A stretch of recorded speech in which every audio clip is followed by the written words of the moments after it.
What's up, guys? Welcome back to the Light and Lamp podcast. I am here with Steve Hello. and Tim. Yo.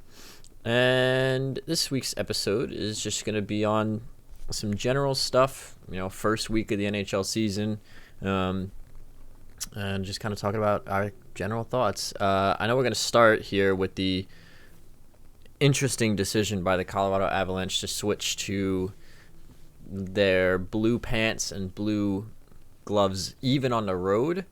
Got a little taste of those the other day. Gotta say, I think they're helmet at home. It's a blue helmet at home. Yeah, it's a blue helmet, blue pants, and blue gloves at home. White helmet, blue pants, and blue gloves on the road, and it looks horrendous. I just gotta be honest with you. I think it looks terrible. I mean, if you look at the game on the road, they stick out like a sore thumb, and there's just no with the home uniforms. I still hate it, but I can see the direction kind of. But on the road, it just looks horrendous. If you haven't seen them, just do yourself a favor and look them up. I think Stephen Hawking could have drawn up a better outfit. It's just terrible. Like, I don't. It's another one of these uniform decisions that I don't know how it got approved. Like, how did this get past so many people to the point where it's now being worn? Like, how many people does it really need to get through, though? A significant amount. You'd be surprised. I'd say maybe like 10 people. No, it's 10 honest. individuals. No, it goes through a lot of focus groups. Like, it goes all the way up the chain. Like, so how I understand how the NHL does like their uniforms is the team will like contact like an outside design firm, right? Who then will sit down with Adidas and talk about ideas, and then that firm will go away, come up with like 100 ideas, come back. Adidas will sit down and pick a couple, and then the team will pick a couple, and then they'll work out which ones they like together. And it's just like it's honestly terrible. So I don't know how this got to be on the ice. I mean, you guys hate him too, right? Like, I'm not the only one sitting here. Oh yeah, no. Oh yeah, they're awful. They're not good at all. They spent all their money in the retro jersey was the issue. Or all their They dumped creativity all of their anyway. jersey, all of the jersey money and funding went into that. They literally went to the back and grabbed the old helmets.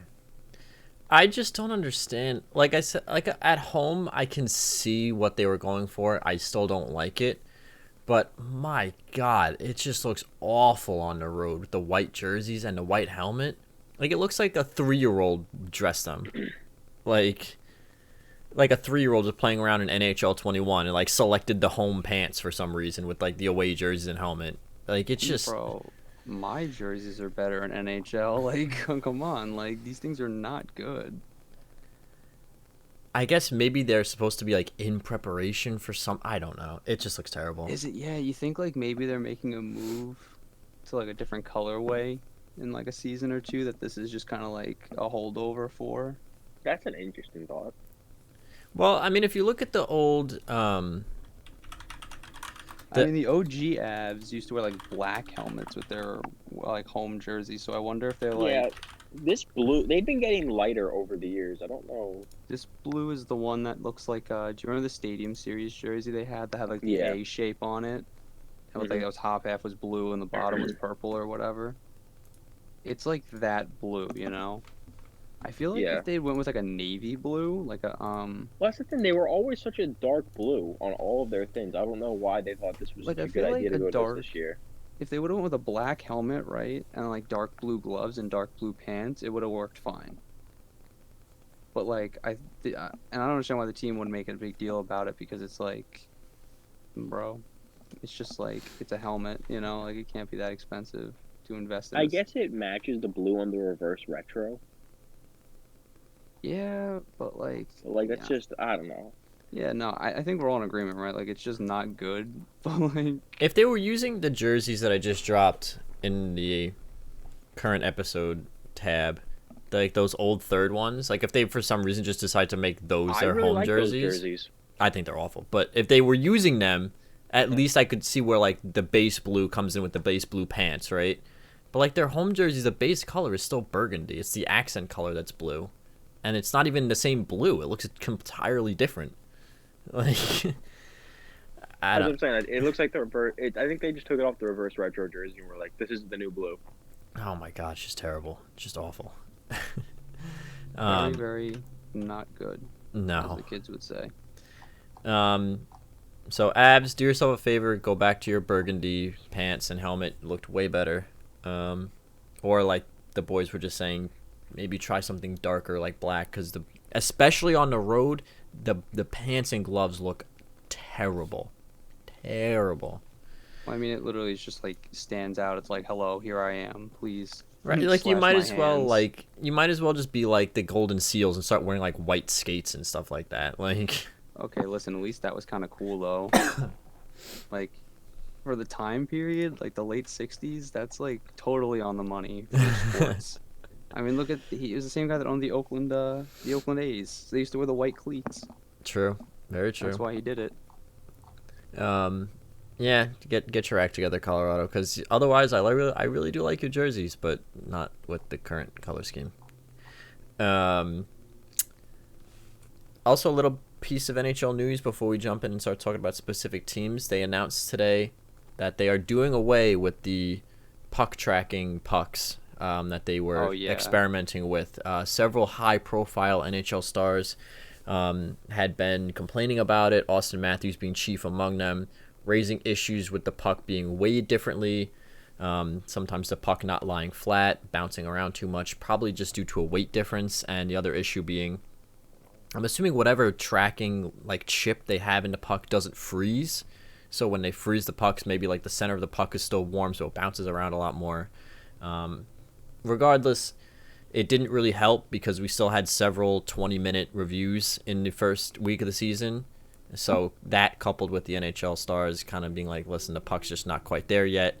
They are doing away with it. So do you guys have any thoughts on this situation? I don't understand why they keep wanting like they keep trying to push like the game to be more and more like high tech and like remember when they put the chips in the players skates not skates in their jerseys to see how fast they were moving and all that kind of stuff and like track them on the ice. Yeah. Yeah. I understand this is all to make it like broadcast friendly for people who aren't traditionally like maybe fans of the sport or who don't traditionally watch hockey because it is hard to follow sometimes, but like I just think like it's doing so much for like a market that I don't really think is there anyway. You know, like I don't think people are gonna be like become fans of hockey. Are gonna be turned away by the fact that like they don't know exactly how fast Connor McDavid's going or exactly how fast the puck is like going. You know. I feel like those stats are useless. And like, if a team wanted to maybe put some form of something on the jersey, I can understand, but I don't see a point. And like technology, they've got their technology so high tech that they should just be able to radar gun the players if they really want to, or I mean, something of that nature. Like I don't see essentially what the they issue can. is. I don't understand why they didn't go for something less invasive like that. Like put just radar guns in the boards at like specific points. You know. Yeah, Or just laser I don't triggers, understand. right? Like you have little laser triggers, and as soon as their skate crosses the one blue line, it tracks how long it takes their skate to hit the other blue line. That's what I'm saying. I don't know what the issue is. Like, it's not that hard. Yeah, so they're keeping the player tracking chips on the jerseys. The players, I mean, nobody's really raised all that much of a concern about them because they took them out of the skates and put them in the jerseys for player speed and stuff like that. But, I think part of the issue is honestly that, I mean, let's be honest here. If you're a hockey fan, is it kind of cool to see in the top right corner when the puck goes in the net, like, oh, wow, that was a 102-mile-an-hour slap shot? Like, yeah, that's pretty neat. But is it worth being like, oh, hey, that's neat for like a tenth of a second at the cost of the integrity of the object with which you play with? No. But my point is, like, they don't need to do that because they track the football, how fast that goes across the field, and there's no chip in the football. Yeah, I mean, like, I think you kind of hit the nail on the head when you and Steve were talking about just put like a radar gun in the boards behind the net. Just put some plexiglass over it and just like, wire it to a clock somewhere in like the broadcast booth or something like that. I think like, they're so hell bent on making everything else so digital and like integrating like interfaces into like the boards. Like at the All-Star game, they had like the digital net essentially that they shot the targets at. and stuff like that. So I don't understand why they don't just do more of things like that than put things on the player or in like the puck, you know? Yeah, and to your point, Steve, I think if you're not a hockey fan, are you all of a sudden is the reason that you're going to start watching because a little thing came up on top of the screen that said this puck was going 98 miles an hour? Probably not. You're going to start watching because you were focused on the center of the screen, aka where the action was. I mean, honestly, like 9 times out of 10, I don't even notice when they put up those speed in the top right corner. The only thing I'm really interested from those is to see if you could tell me how many G's some of these hits are, bro. Like how much G forces they are, because like some of them are like small car accidents. Like, Yeah, I mean, technically you can calculate that with just speed and weight, right? So they could do yeah, like a quick, calculation and stuff like that. But yeah, I mean, I don't think it really serves its purpose of making the game more interactive because, I mean, honestly, you, you know, like I said, nobody's going to start watching hockey because they saw, this was 100 miles an hour in the top right corner. Like, that's not the reason you're going to start watching. And then for, your tried and true hockey fans, it doesn't really add that much because we get it. Like, we know how fast these guys can shoot, I know when it's a fucking clapper and when it's a baby stick shot. Like, come on.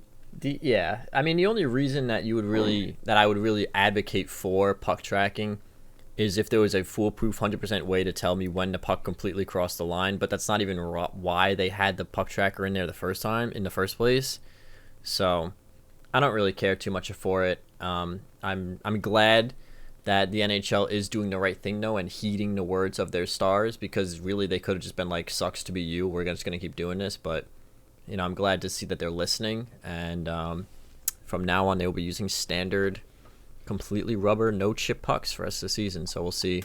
Maybe Austin Matthews can start putting the puck in the back of the net. 'Cause I know a certain somebody has him on his fantasy team. Mm. He's, So I think that's like really the biggest news around. Obviously, there was the news about the Dallas Stars, the season being delayed. They're set to start soon. Nashville, Carolina has been delayed to the 23rd due to COVID concerns. I don't want to just brush that off to the side, but at the same time, it's just an inevitability of playing under the current conditions. So it's just one of those things that the NHL is doing it right, I think, by being so willing to delay games and not try to force games to happen. like the NFL did. Yeah. Like, I'm glad that the NHL is like, listen, we need to delay Nashville, Carolina by 4 days. Like, we're going to do it. That's totally okay, For some teams, it might... not fucking around. Yeah, well, they have so much money tied up in this right now. The only thing that'll be interesting in terms of keeping an eye on that is certain teams that may get hit harder by COVID delays. Their schedule is going to be more compacted, so it could have an impact later on down the line. As far as, if you're deep in a playoff race, but because you had all these delayed games, instead of having 4 games in 8 nights, maybe you have like 4 games in 6 nights or something like that. A couple back-to-backs in there, so keep an eye on that for sure. We'll see that situation and how it develops. But a couple of teams that I just want to talk about. I mean, we can start with, I think, a team that I don't want to say that I don't want to make any sweeping statements yet because, I mean, most of these teams have only played 3 or 4 games. But, Montreal has started off the season very strong. An overtime loss to the Canadiens, and then 2 back-to-back wins, dominating wins over the Edmonton Oilers, who sit at 1-3. So we can kind of talk about these two teams in tandem here.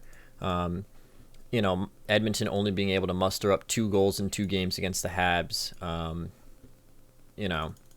do we feel so far about? I guess we'll start with the Montreal Canadiens. Again, they're only 3 games in, but are we liking what we're seeing? Do we think that this is just a flash in the pan? How do we feel about the old Habs in the North Division here? It's tough to say. I mean, they might just be benefiting from a division that, like, to be honest, is among the weaker in the NHL right now.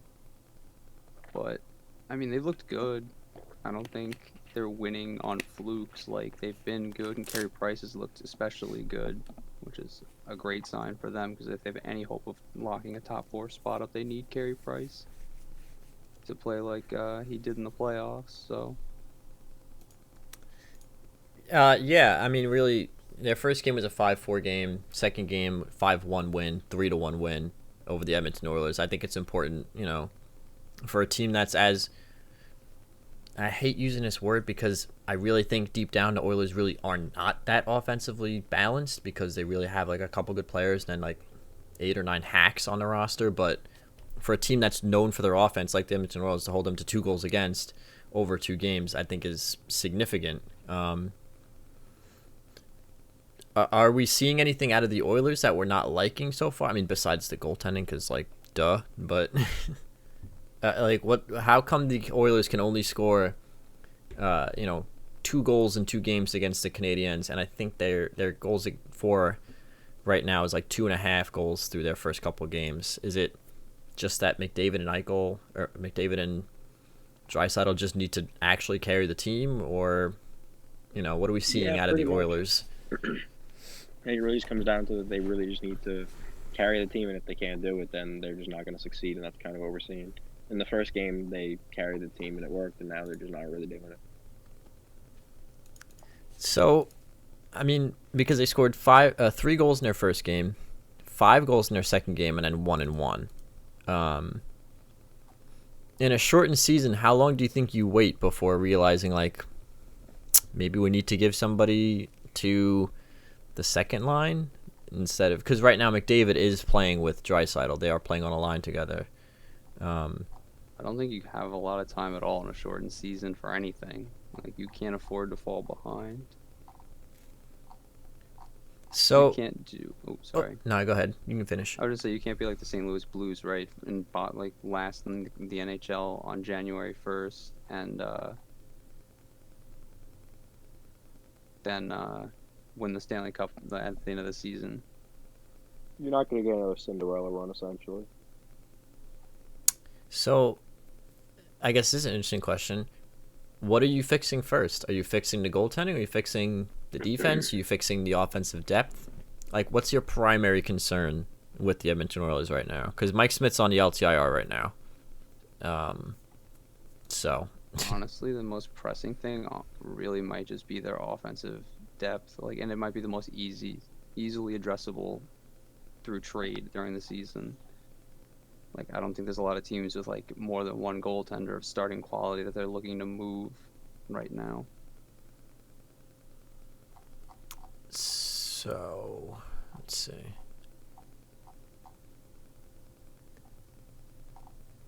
Trying to just think here. Do you have any ideas of people that they could potentially reach out to on? No, I mean, nothing in particular, but it was just a thought more than anything, It's just, I think it's easier to acquire, like, you saw them do it at the trade deadline, what was it, last year when they got Kyle Turris and Andreas Athanasiou. Like, you can go out and get decent second or third line pieces off teams, because there's always guys on expiring contracts. Teams are like drive a little bit harder of a bargain on defensemen, especially good defensemen. So I think it'd be worth just waiting and biding your time on that, because somebody's probably going to become available, or you might have a guy like Evan Bouchard take a big step, or you never really know. So I just think, like, in order to like guarantee success, they should probably shore up their offensive depth to be able to compete in that North Division with teams like Toronto and Winnipeg, who have some of the most potent top sixes in the entire league. So, yeah. Winnipeg's another interesting one, because they currently sit 2-1, and there was some concerns about them early on in the season. They managed a big win over the Senators last night, coming back late to tie the game. I think the issue right now with the Oilers is that I don't really know what specifically they could offer anybody. like, there's really not a lot of expendable pieces on this team. Because usually when it comes down to a team that doesn't have a certain aspect of the game, right? Like if you're lacking in goaltending or lacking in forwards or defense, usually you have a surplus at another position, but the Oilers really don't.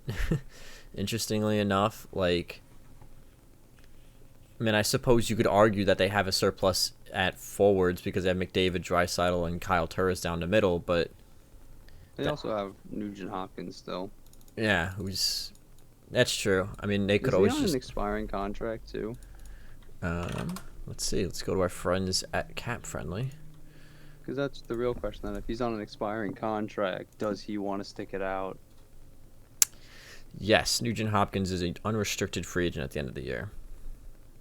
Okay, so do you think the Oilers make a move to add some depth pieces up front to get him to stay, or do you think they use him as bait to try to get, net themselves something good on the trade market?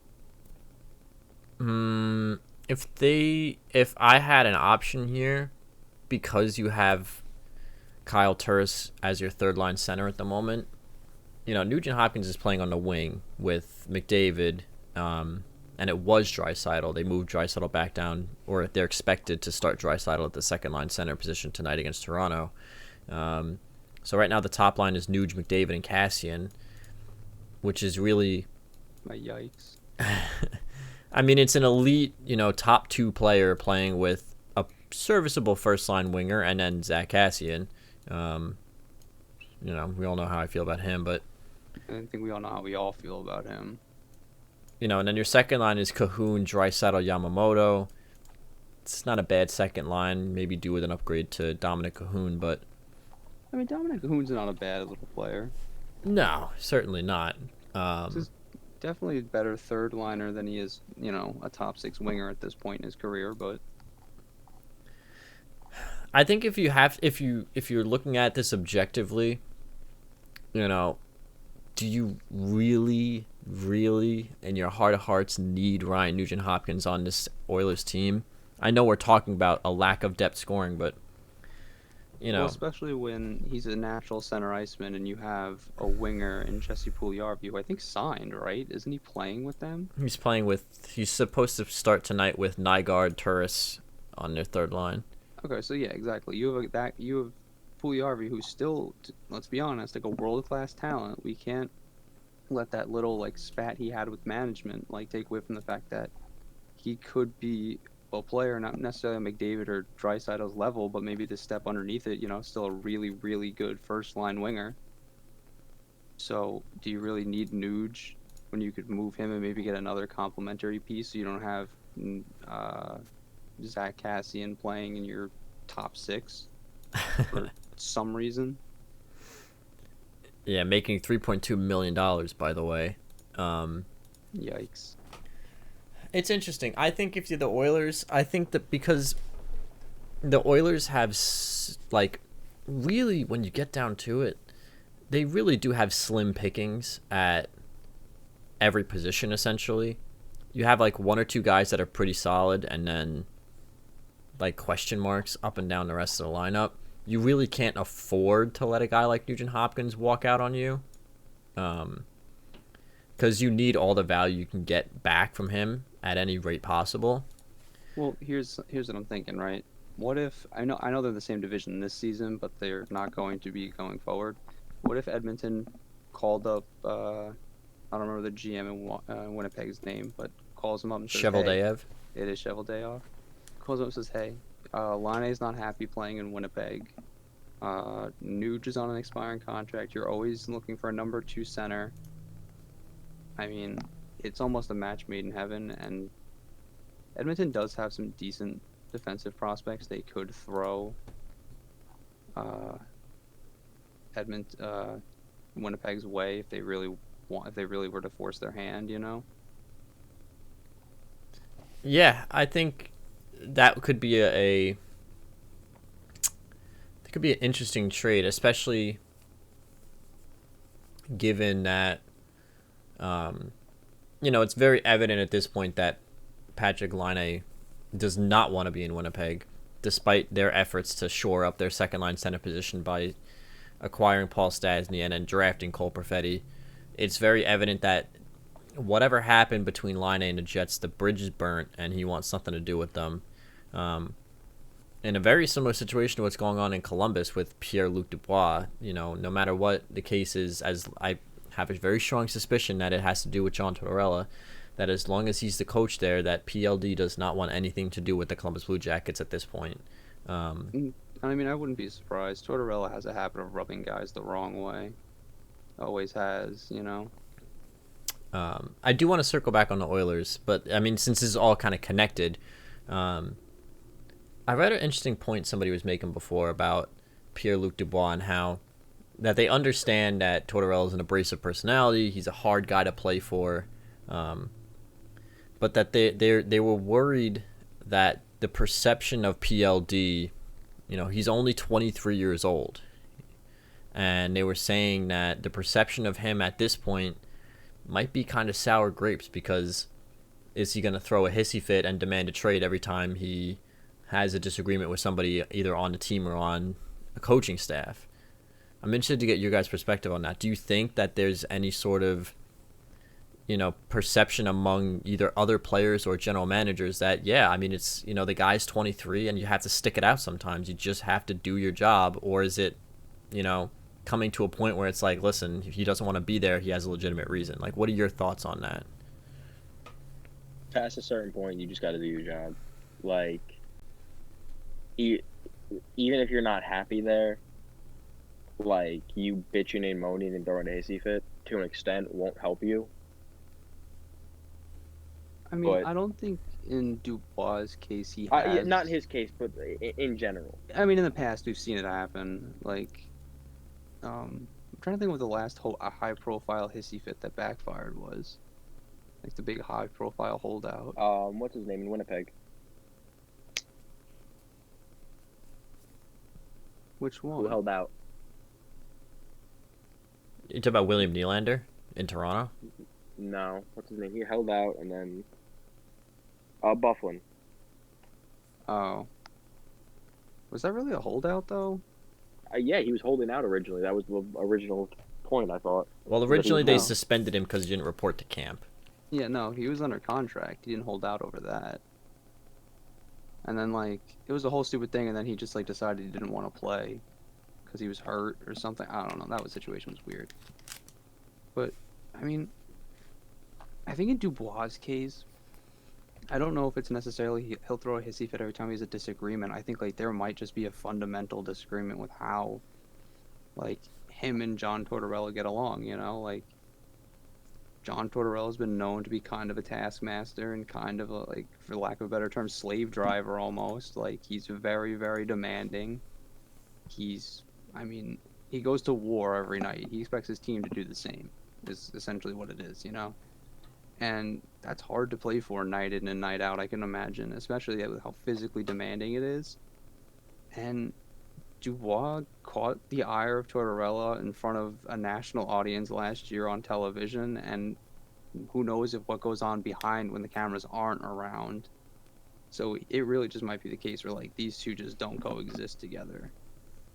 So I don't know if he'll necessarily get a sour grapes mentality from a lot of other GMs, but I do think other GMs will be hesitant to come running to Columbus's aid to make their situation any better. I don't think anyone's going to throw themselves in front of this train for them.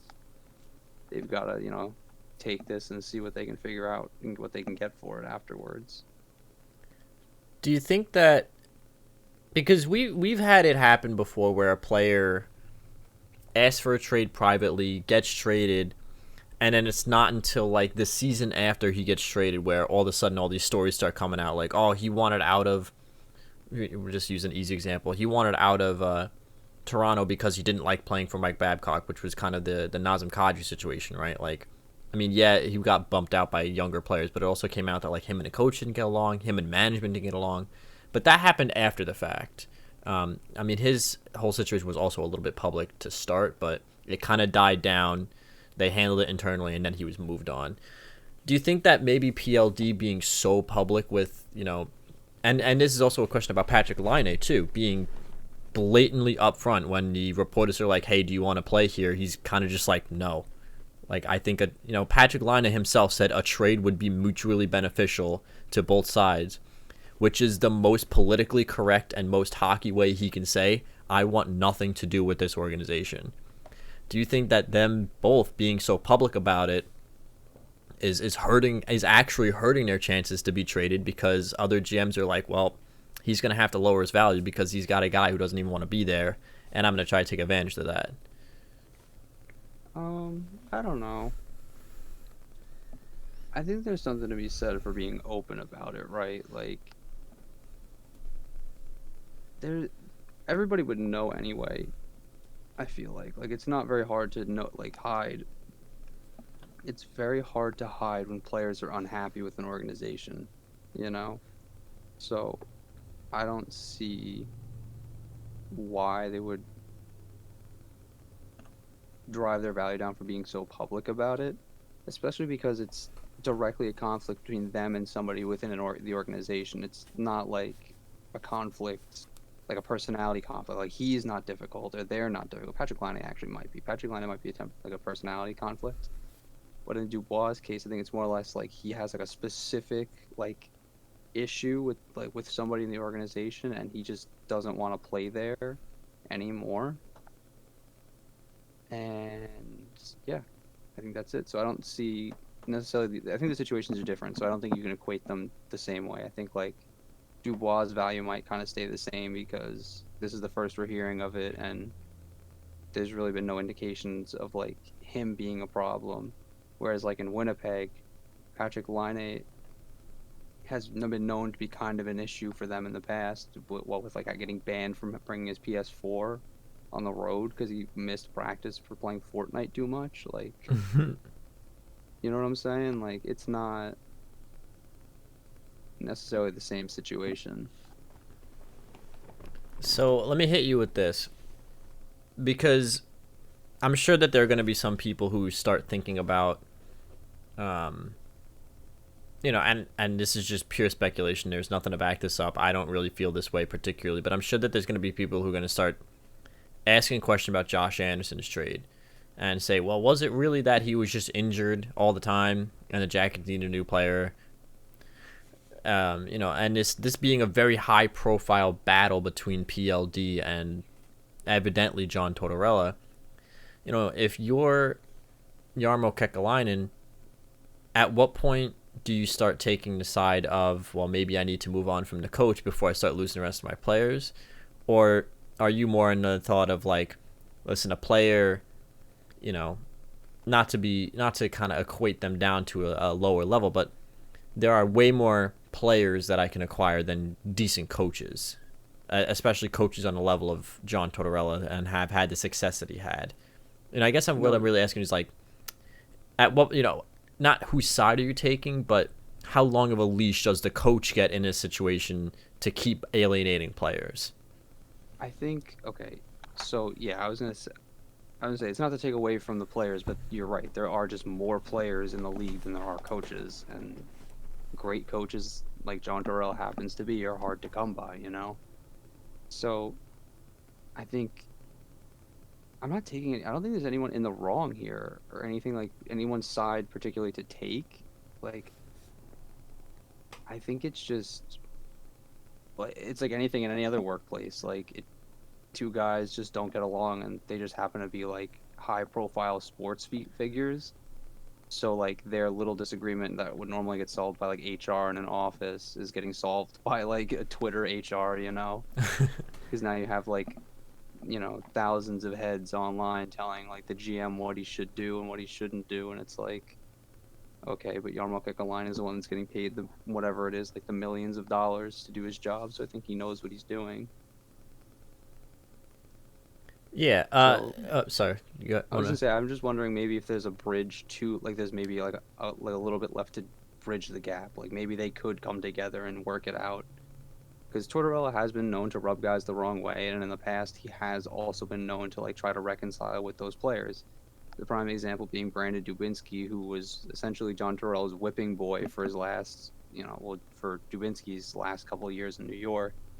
And when he went to Columbus, John Tortorella made it like a concerted effort to go out of his way to reach out to Dubinsky and say like, "Hey, listen, I'm sorry about how I treated you in the past.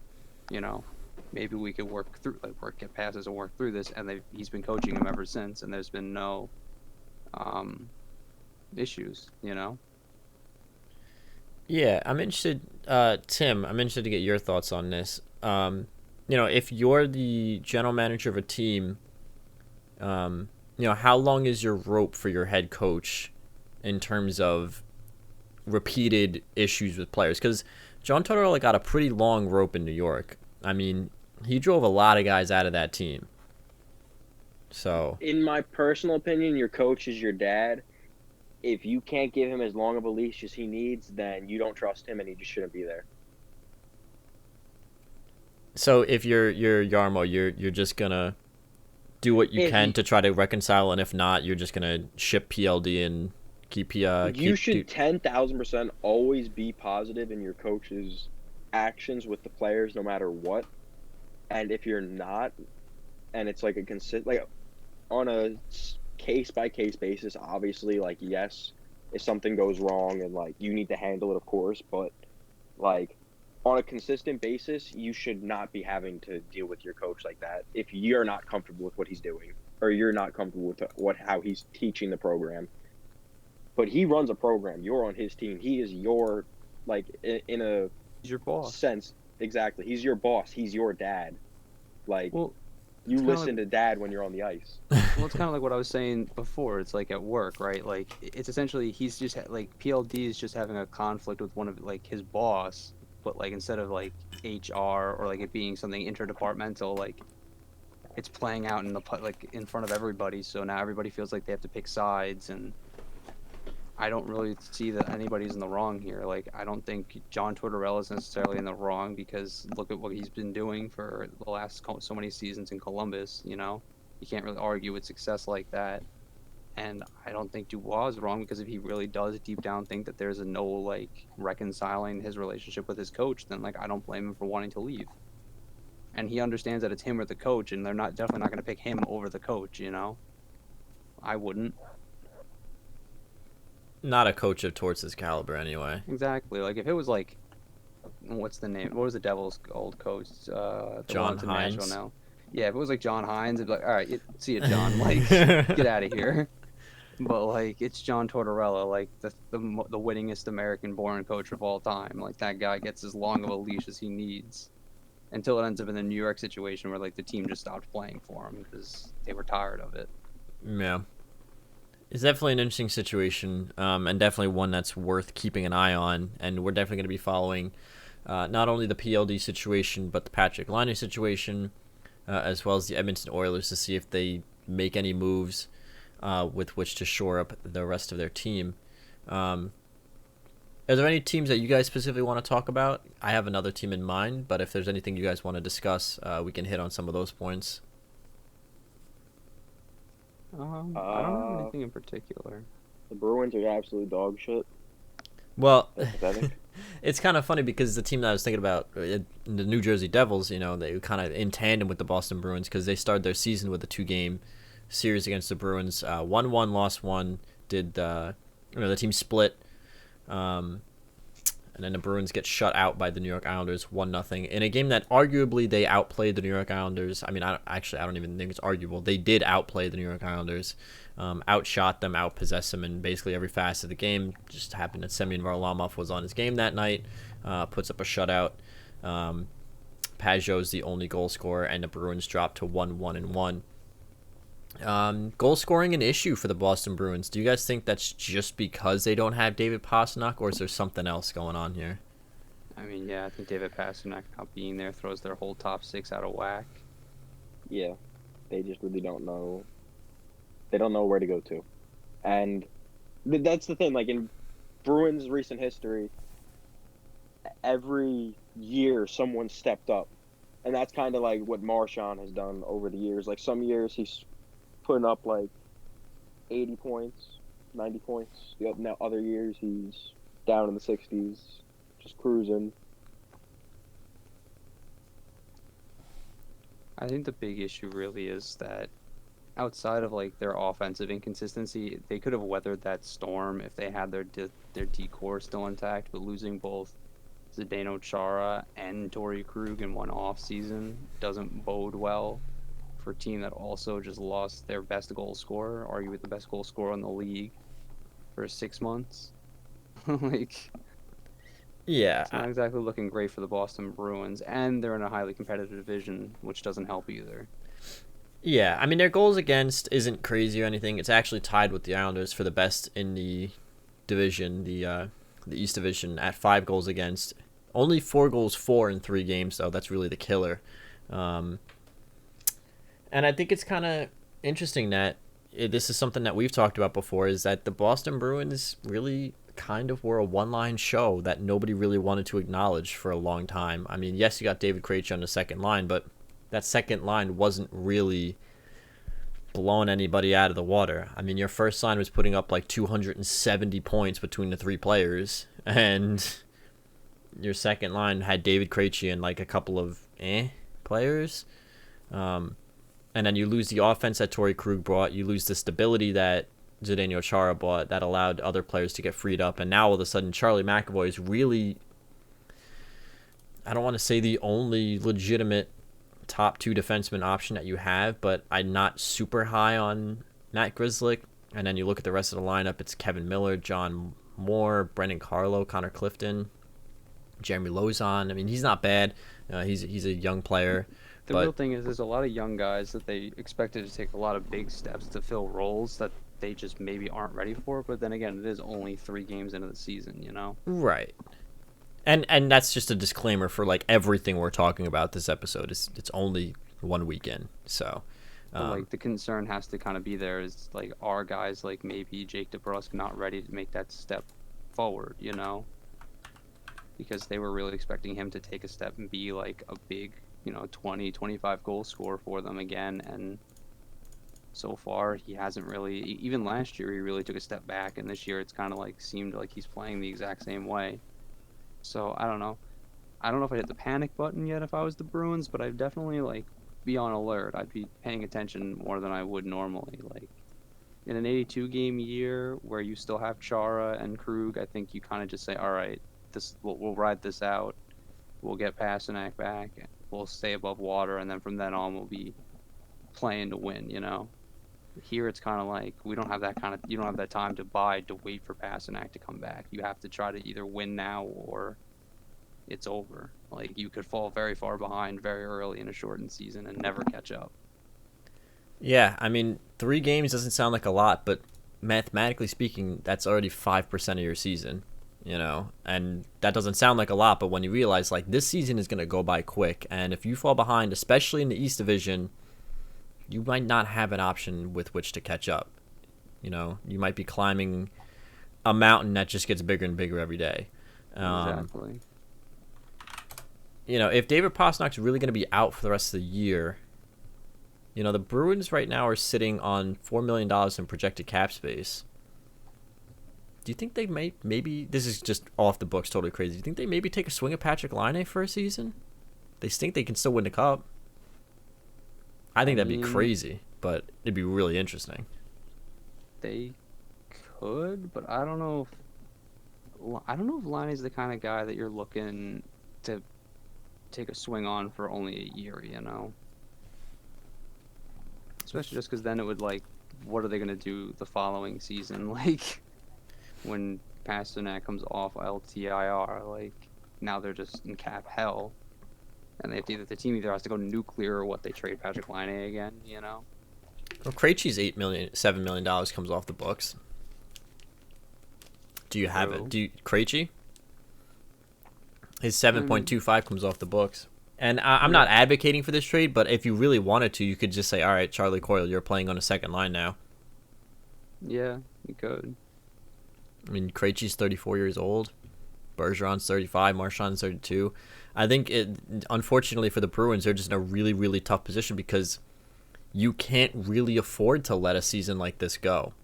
You don't have... Father Time is not on your side. You can't just say, well, we'll be back next year because your core 3 players are 34, 35, and 32. You know, They're like, getting older, yeah. and Tuukka Rask is 33. So what are you going to do? Come back when everyone's a year older? You know, I don't know if you have that time. I don't think you do. So, Tim, do you have any thoughts on the Boston Bruins? I mean, I've already said my piece. I think that getting rid of Krug also hurt them. I think that they just lost some pieces, including Pasta being out, and they just can't muster it together. And they need to try and figure something out with their scheme.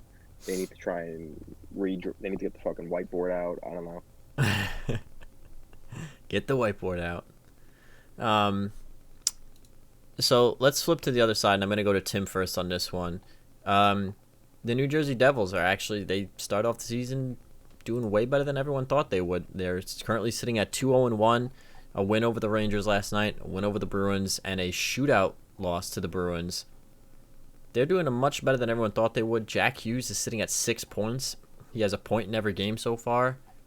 Is this the year that we see the breakout of Jack Hughes, and what do we think about the Devils so far? You said you're going to Tim first, right? Okay. Yeah. It's hard to really say. Like, the Bruins are clearly beat up right now. So, as impressed with as a win that I am that they had, I'm not quite sure that I'm sold yet. And they beat up the Rangers, who really didn't look all that great in the beginning of that game. Like, the Rangers were clearly having some struggling issues. So, I'm not sold yet. I like the idea that I don't like the idea, but I entertain the idea that they're good. But I'm not sure. I'm just not sold. Steve, what are your thoughts so far on both Jack Hughes' potential coming out party and the New Jersey Devils? I mean, I'm kind of with Tim on this. Like, I don't really see. It's hard to say. I don't see the light. Yeah, it's just like it's only 3 games. I mean, Jack Hughes has looked good, and I think during the second half of last year he did look better than he did through the first 40 games. That being said, so like, would I be surprised if Jack Hughes had a big coming out party this year? No, absolutely not. Like, he went first overall for a reason, you know? It's not like he's some schlep. Like, he's good hockey. Like, he's a great hockey player. So, I don't know. I like the look. I'm more willing to believe that Jack Hughes is going to have a big season because he did look significantly better in the last half of last year. So the sample size is much bigger for his success than the Devils as a whole team. I don't think that Jack Hughes is going to be chasing the scoring title, but over a 56 game season, I could see Jack Hughes chipping in like 40 points. And that'd be a totally respectable sophomore season. 40 points in 59 games would be really good. Yeah, so I could see Jack Hughes getting, more and more comfortable, like you said, towards the second half of last season, putting up more points. The Devils, though, I mean, if the roster had a better core underneath it, like the foundation of this roster was stronger, I could see the success being sustainable. But I mean, let's be honest here, Mackenzie Blackwood, who made 47 saves last night, is not going to do that every single game. And they arguably should not have won that hockey game last night. But, Blackwood played a big game, and the Devils came through with some timely goals. So, I think Mackenzie Blackwood's a player that people are really sleeping on. Like, the Devils have been bad, and everyone's been talking about it. I'm not saying you or specifically. I'm just saying in general because you mentioned his name. Oh, I 100% slept on Mackenzie Blackwood. All throughout the league last year, everyone was talking about him like, oh, the Devils are bad, and they didn't talk about anything. But Mackenzie Blackwood put in like a serviceable season for them. Like, he went out there and gave them the best chance to win every night that I think any goalie could have. I mean, that team was bad and he played well. So, did he flounder a little bit? Yeah, of course he did. He was a rookie, but I mean, with the situation he was given, I think he did pretty well, and I think it's showing this year. Because he's been markedly better, and the Devils have looked better through the first 3 because of it. Yeah, I mean, I'll be the first to admit that I 100% slept on Mackenzie Blackwood, and I was one of his detractors last year. But down the stretch, he really did prove to me that even on a bad New Jersey Devils team, that, you know, he puts in the work and he can put in a good season, a serviceable season for them. So I'm excited to actually see how far he goes. I mean, I don't think that was going to make the playoffs, but I'm excited to actually watch him this year because I did miss out on some of his better games last year because I was not really paying attention to him. So, you know, I'll be the first one to admit that. Totally slept on him last year. So we'll see what kind of season he has. And just to kind of wrap up the podcast before I go to you guys for any final thoughts you want to talk about, I do want to go across the river, so to speak, and I do want to talk about the New York Rangers really quick. Specifically, I want to talk about Lafreniere and Capo Caco. You know, Caco has a goal in the 3 games so far. Laf with 0 points, 5 shots. Again, disclaimer, it's 3 games. Don't freak out. You know, talking to the fans in the comments, why are you talking about this? It's only 3 games. But, you know, what have you guys saw from the number 1 pick from last year and the, number 2 pick from 2 years ago? What are you seeing from the Rangers, the 2 young players up on their forward core this year? Full disclosure, I've only watched 2 of the 3 Ranger games, so I only saw the 2 games against the Islanders. That being said, I don't think any Ranger looked particularly good in Game 1.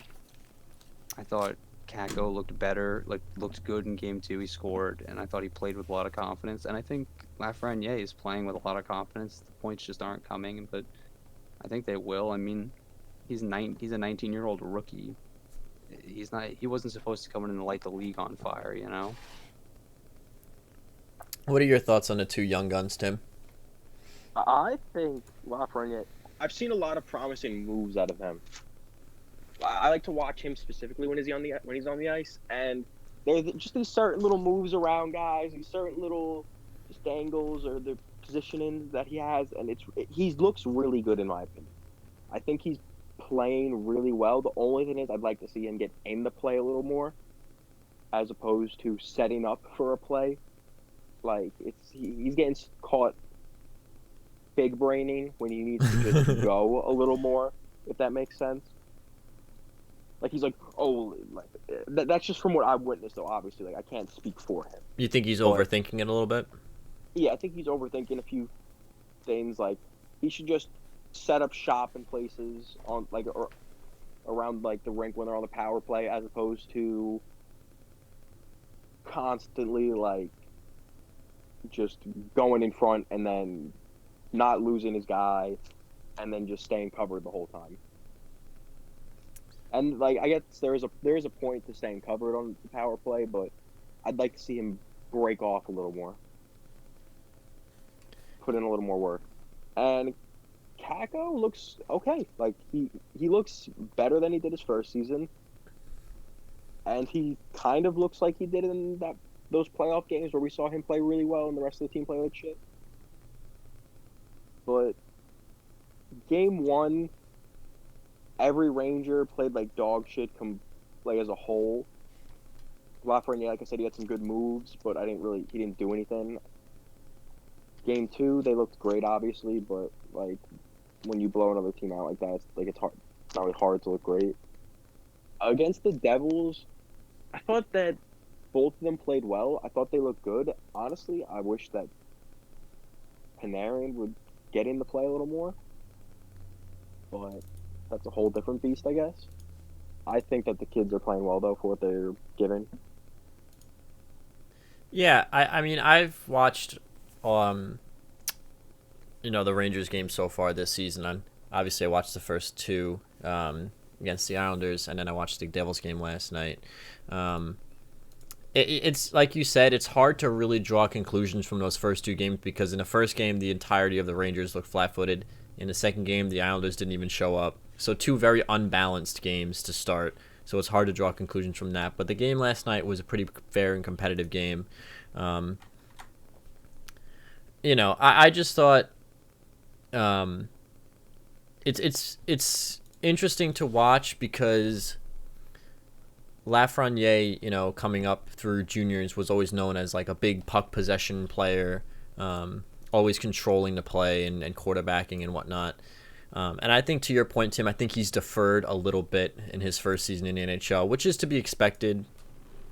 You know, when you're out there playing with guys like, you know, whoever he's on the ice with, whether that be Panarin, Zibanejad, Buchnevich, Strome, you know, any of these guys that have many, many more years of NHL experience, you know, you're going to defer to them a little bit. So I would like to see Lafreniere, like you said, get a little bit more into play. Capo Caco, I would like to see him continue what he did in the playoffs last year because he looked like a new beast. And I think overall it's going to be an interesting season for the Rangers. If they can keep the goals against under control, they should be set up for success. And I did project them to do fairly well. I think I put them second in the East Division this year. So we'll see if that ends up panning out for myself. And it's always with the young guys. It's always, you know, one of the things that they would talk about with Jack Hughes the other night is that he put on 10 to 15 pounds in the off season just by working out and just grinding and doing all this work. So I think that's part of the reason why he's looked so good this year is because he's stronger. He's a bit stockier. And so as guys like Capo Caco and Lafreniere put on that NHL muscle, you know, they'll start to really acclimate to the league. So do you guys have any last minute things you want to discuss before we wrap this up here? I don't think so. I mean, I don't. No, I think I'm pretty good. All right, so that's going to be our wrap up for week 1 of the NHL season. We'll be back next week with some more NHL talk. We'll have a little bit of a bigger sample size for some of these teams. I mean, by this time next week, some teams will have played a whole 10% of their season, which it's going to fly by. So these teams got to start getting on track. So we'll keep our eyes on the PLD situation, the Patrick Laine situation, and, of course, just keeping our eyes generally peeled around the league. We'll see if the Avalanche decide to stop making my eyes bleed with terrible design choices. So yeah, I doubt it. But I want to thank you guys for watching, and we will see you guys again next time.